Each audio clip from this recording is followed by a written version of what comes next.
Selamat siang, terima kasih atas kesempatan yang diberikan kepada saya.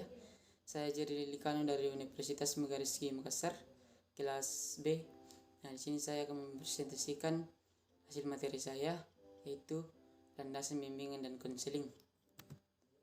Landasan dan bimbingan konseling pada hakikatnya merupakan faktor yang harus diperhatikan dalam mempertimbangkan khususnya oleh konselor selaku pelaksana utama dalam mengembangkan layanan bimbingan konseling. Ibarat sebuah bangunan, untuk dapat berdiri tegak dan kokoh, tentu membutuhkan fondasi yang kuat dan tahan lama. Apabila bangunan tersebut tidak memiliki fondasi yang kokoh, maka bangunan itu akan mudah goyah atau mudah ambruk atau rusak. Demikian pula dengan layanan bimbingan konseling, apabila tidak didasari oleh fondasi atau landasan yang kokoh, akan mengakibatkan kehancuran terhadap layanan. Bimbingan dan konseling itu sendiri adalah menjadi taruhan adalah individu yang dilayani atau klien. Nah, di sini ada beberapa aspek yang mendasari pengembangan layanan bimbingan konseling, yaitu yang pertama, landasan filosofi. Yang kedua, landasan religius atau agama. Yang ketiga, landasan psikologi. Yang keempat, landasan sosial atau budaya. Yang kelima, landasan ilmu pengetahuan, ilmiah dan teknologi. Yang keenam, landasan pedagogis. Nah, landasan filosofi merupakan landasan yang dapat memberikan arahan dan pemahaman, khususnya bagi konselor dalam melaksanakan setiap kegiatan bimbingan dan konseling, yang lebih bisa dipertanggungjawabkan secara logis atau etis maupun estetis. Landasan religius, kehidupan manusia di dunia tidak dapat dilepas dengan kehidupan di akhirat. Dengan kata lain, hidup manusia tidak dapat dipisahkan dengan aspek religi, agama, keyakinan manusia, bahkan dirinya sebagai makhluk Tuhan,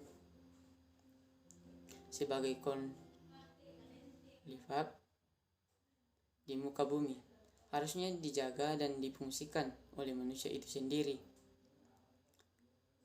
Implementasi unsur agama di dalam konseling tidak menuntut konselor sebagai ulama atau mengupas suasana konseling dengan dakwah agama, tetapi dilakukan dengan wajar, jangan dipaksakan, dan tetap memberikan kebebasan pada klien untuk menentukan dirinya atau nasib, agar proses konseling tetap diwarnai aspek religius.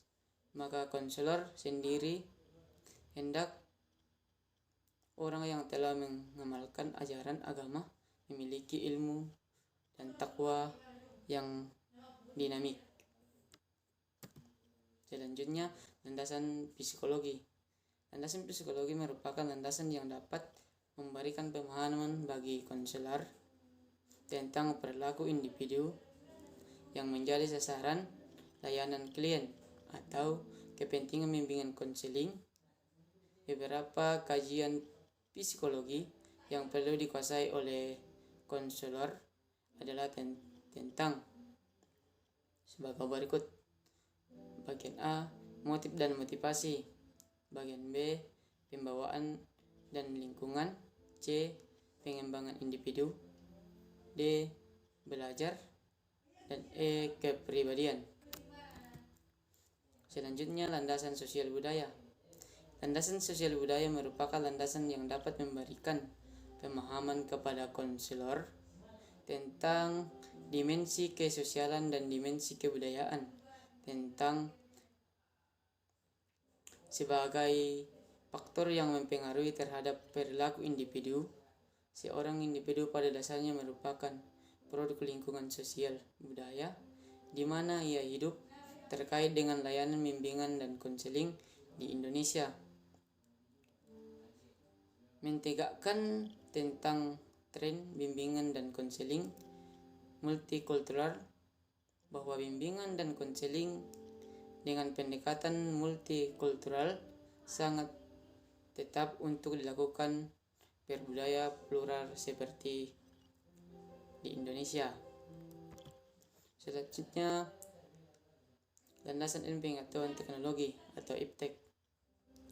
Sejalan dengan pengembangan teknologi, khususnya teknologi informasi berbasis komputer sejak tahun 1980-an, peranan komputer telah banyak dikembangkan dalam bimbingan dan konseling. Menurut Gausel, bidang yang telah banyak memanfaatkan jasa komputer, ia membimbing karir dan membimbing dan konseling pendidikan, mengemukakan bahwa sejalan dengan perkembangan teknologi komputer, interaksi antara konselor dengan individu yang dilayani atau klien tidak hanya dilakukan melalui hubungan tatap muka, tetapi dengan juga dilakukan melalui hubungan secara virtual atau maya, melalui internet dan bentuk lainnya.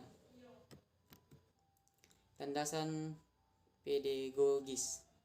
Setiap masyarakat tanpa terkecuali senantiasa menyelenggarakan pendidikan dengan berbagai cara sarana untuk menjalani kelangsungan hidup. Merupakan pendidikan itu merupakan salah satu lembaga sosial yang universal dan berfungsi sebagai sarana produksi sosial. Budi Santoso 1992. Pada landasan ini pendidikan akan ditinjau sebagai landasan bimbingan dan konseling dari 3 sisi. Yang pertama, pendidikan sebagai upaya mengembangkan individu. Yang kedua, pendidikan sebagai inti proses bimbingan konseling.